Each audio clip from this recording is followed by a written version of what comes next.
Presta atenção nisso aí. A carne mais barata do mercado é a carne negra. A carne mais barata do mercado é a carne negra. A carne mais barata do mercado é a carne negra. A carne mais barata do mercado é a carne negra. E é mesmo. Isso é uma evidência no país. Infelizmente. Deixa eu dizer uma coisa de saída. Você vai encontrar no meu blog, e eu não mudei de ideia, centenas de textos, talvez, contra a política de cotas raciais. Contra, aliás, a política, qualquer política de cotas. Não acho que seja o caminho para resolver a questão. Definitivamente não acho. Acho que é um caminho que mais divide do que colabora para resolver o problema. Agora, este comentador aqui, já escrevi isso, já disse isso e vou fazê-lo outra vez, nada, nenhum desvio de caráter provoca em mim tal mal-estar físico do que o racismo. Eu, se souber que a pessoa racista, não cumprimenta um racista, não dou a mão a um racista. Não quero ficar no mesmo ambiente de um racista. Não quero compartilhar o mesmo ar de um racista. Não há defeito de caráter pior. Qualquer racismo. Ah, mas existe o racismo invertido dos negros também? Sim, e daí? De qualquer modo, é preciso ver se o racismo invertido dos negros é que dita determinadas políticas e que dita determinados comportamentos e responde pelo fato de que boa parte dos mortos, dos 63 mil mortos, homicídios no Brasil, é de negros e de jovens negros. Ah, mas os assassinos talvez sejam jovens negros também, e daí? Será que isso não quer dizer nada? Ainda que seja assim? Ou vamos dizer que negro matando negro, tudo bem, é problema deles, é problema de preto, e a gente não tem que se meter. Isso só para combater algumas versões influentes por aí. O meu editorial trata disso hoje. E vem com história junto.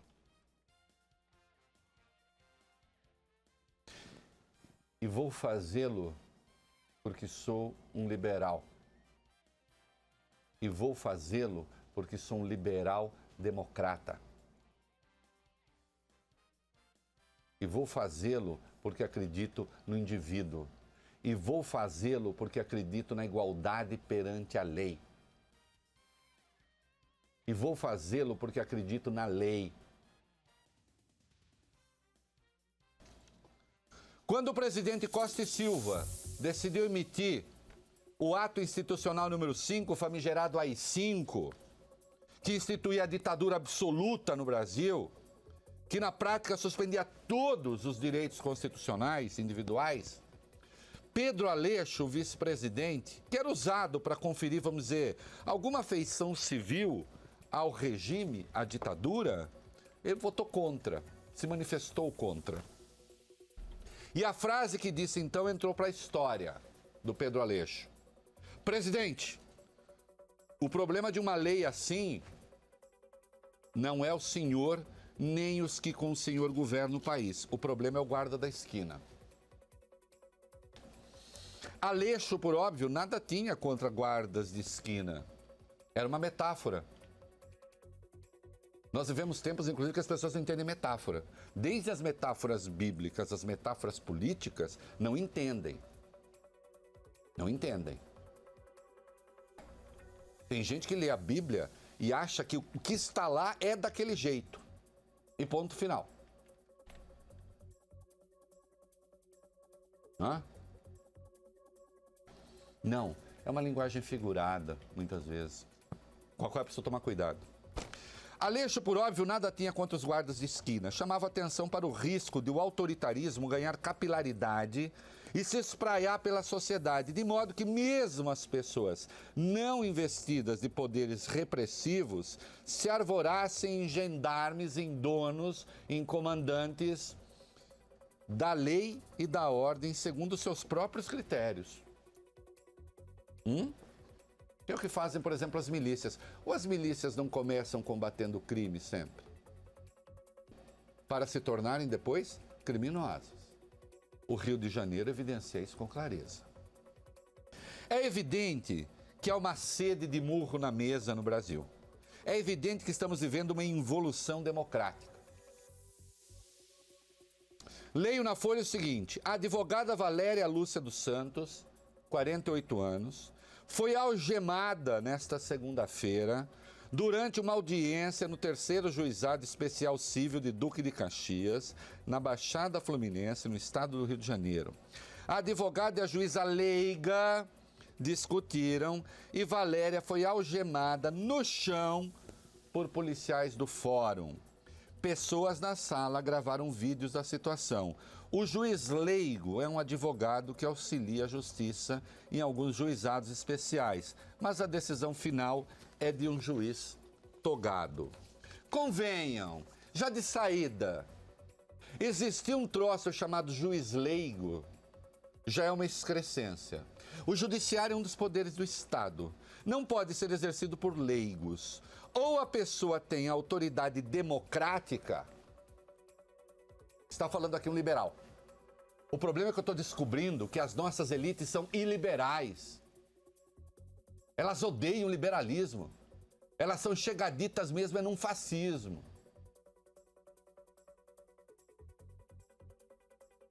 Nada é mais diferente da direita democrática do que a extrema-direita, para comer de conversa.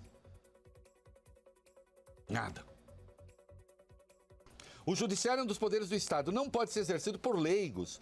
Ou a pessoa tem autoridade democrática, vale dizer, é eleita ou é indicada e aprovada por eleitos, que o ministro do Supremo, ele é indicado por eleito, que é o presidente, e é aprovado por eleito, que é o Senado. Ou é aprovado em concurso. Isso de juiz leigo já é uma patranha. Por que Valéria foi presa? Porque ela estava pedindo que seus direitos de advogada, suas prerrogativas, melhor dizendo, que estavam sendo violados, fossem respeitados. Ela defendia uma consumidora contra uma empresa de telefonia. Não houve acordo num juizado de conciliação e ela pedia para ler a contestação apresentada pela empresa, para impugná-la, isto é, para recorrer contra o conteúdo da contestação. Impugnar alguma coisa é contestar alguma coisa, injustiça. Atenção, ela só tem aquele momento para fazê-lo, querido Coutinho. Se ela não fizer ali, acabou. Ela não pode mais impugnar a versão da empresa, contestar a versão da empresa. E a juíza leiga estava negando a ela essa prerrogativa. A juíza leiga resolveu encerrar a audiência. Valéria pediu a presença do delegado da OAB, que estava alguns andares abaixo. Nas audiências existe sempre um representante da OAB. Ela disse, quero aqui o representante da OAB, não vou sair enquanto não vir o representante da OAB.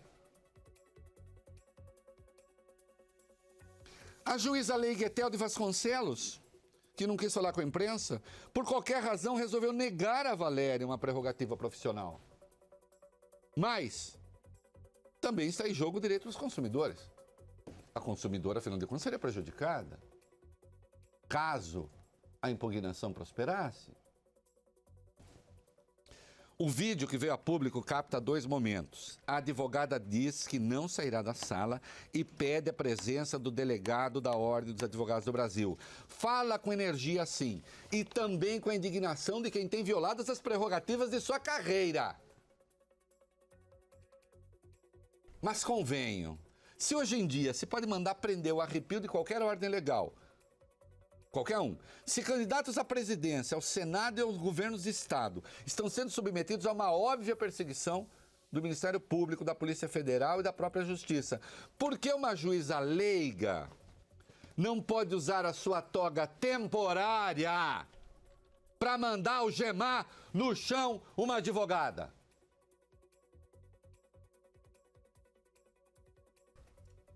Nem na época da ditadura se prendia, algemava e jogava no chão um advogado dentro da sala de audiência. É um absoluto desrespeito ao Estado democrático e à advocacia. Isso causa muita preocupação, disse Luciano Bandeira, presidente da Comissão Estadual de Defesa das Prerrogativas da OAB. Ah, bem, não dá para ignorar, não é? Valéria é mulher e é negra.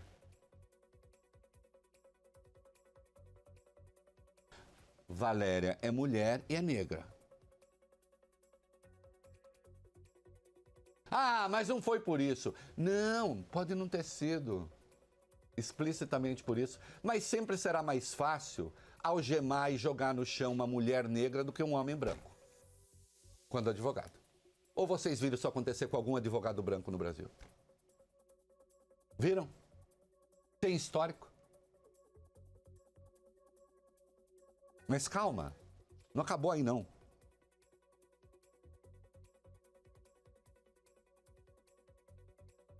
Fazem isso porque essa gente precisa aprender o seu lugar, né? Uma negra petulante. Uma negra petulante. Num tribunal, uma negra petulante exigindo que seus direitos sejam respeitados. Onde já se viu? Se a gente não puder mais algemar uma negra, a gente pode o quê?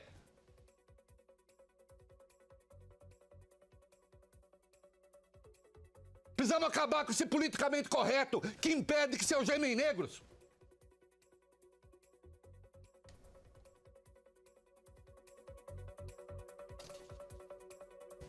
No dia em que o politicamente correto impedir que se algeme uma advogada negra, humilhando-a no chão, para aprender a falar mais baixo diante de uma branca com sua toga temporária, esse país estará perdido. Não é mesmo? A besta incivilizatória está solta. Um advogado no exercício de sua profissão só pode ser preso por flagrante de crime inafiançável.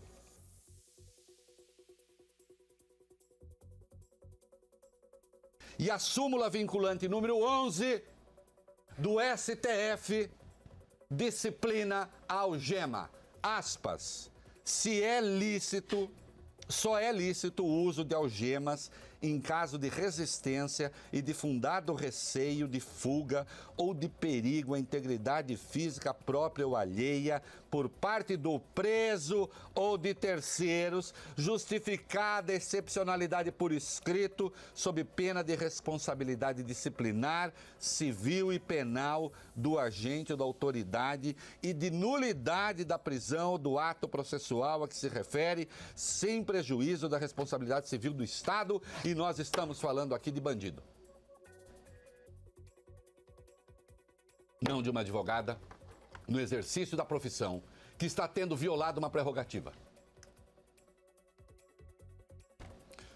O episódio viola também o inciso 3º do artigo 5º da Constituição.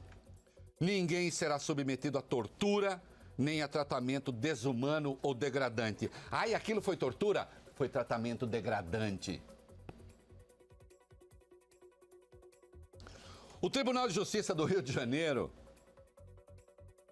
de larguíssima tradição, né?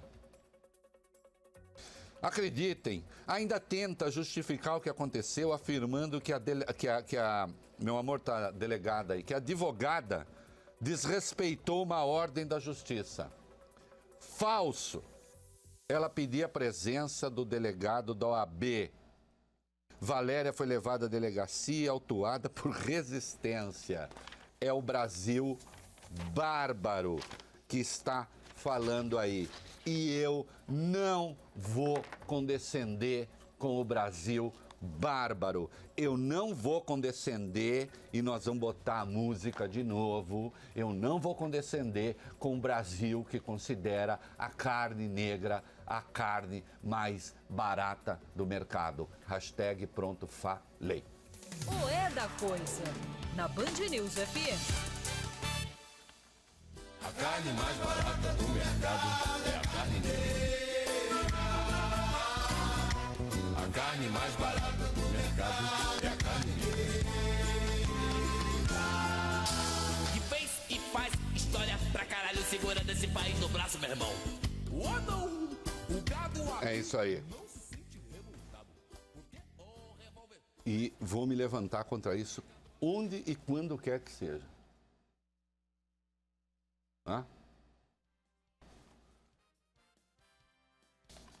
Estou cansado de não racistas brasileiros que dizem que até tem amigo preto.